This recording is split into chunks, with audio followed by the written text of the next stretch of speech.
Hi, ഇന്നൊരു കോവയ്ക്ക മെഴുക്കുവരട്ടി ആയാലോ?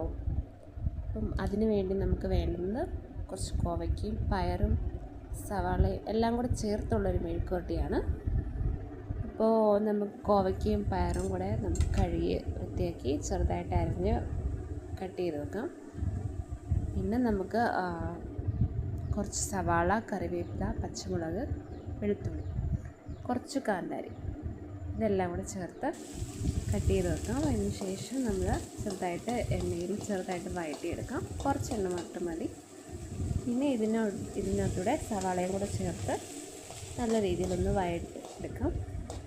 പിന്നെ ഇതിലേക്ക് ആവശ്യമായിട്ടുള്ളത് കുറച്ച് മഞ്ഞൾപ്പൊടി, കുറച്ച് മുളക് പൊടിയും കൂടെ ചേർത്ത് ഒന്ന് വഴറ്റിയെടുക്കാം.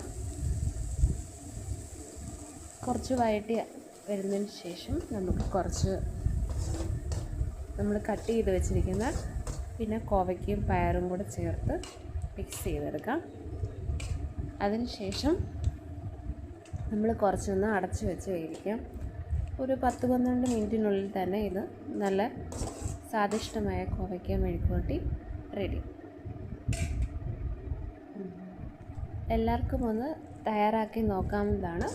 അധികം എണ്ണയൊന്നും ഒഴിക്കാത്ത എന്നാൽ ടേസ്റ്റുള്ളതുമായ നല്ലൊരു കോവയ്ക്ക മെഴുക്കുവരട്ടിയാണ്. ഇഷ്ടമായ എല്ലാവരും